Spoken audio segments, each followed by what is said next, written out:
ఇంట్లో పూజా మందిరంలో 2 లవంగాలు ఉంచడం వల్ల ఎన్ని అద్భుతమైన లాభాలున్నాయో తెలుసుకుందాం.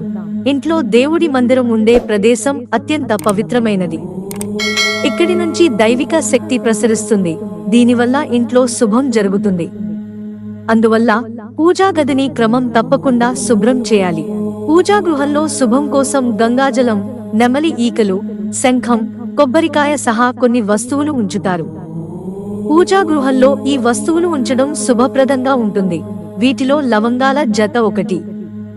లవంగాల జతను దేవుడి మందిరంలో ఉంచడం వల్ల అద్భుతమైన ప్రయోజనాలు కలుగుతాయంటారు ఆధ్యాత్మికవేత్తలు.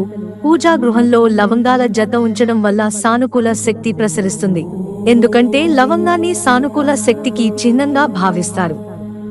ఇంట్లో ప్రతికూలతను దూరం చేస్తుంది, వాతావరణాన్ని ఆహ్లాదకరంగా మార్చేస్తుంది. జ్యోతిష్యంలో గ్రహాలకు ప్రత్యేక ప్రాముఖ్యత ఉంది. ఇది జీవితంపై ప్రభావం చూపుతుంది.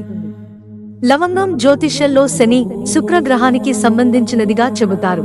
అందుకే శని ప్రభావం తగ్గించేందుకు లవంగాలు సహకరిస్తాయట. ఇంట్లో ఉండే దేవుడి మందిరంలో కాని, ఆలయంలో కాని 2 లవంగాలను ఉంచితే శని, శుక్రుడు, కుజుడు మీకు మంచి చేస్తాడని జ్యోతిష్య శాస్త్ర పండితులు చెబుతారు. రాహు, కేతు దోషాలు కూడా తొలగిపోతాయట. జ్యోతిష్య శాస్త్రం ప్రకారమే కాదు, ఆరోగ్యపరంగా కూడా లవంగాలను ఉపయోగిస్తారు.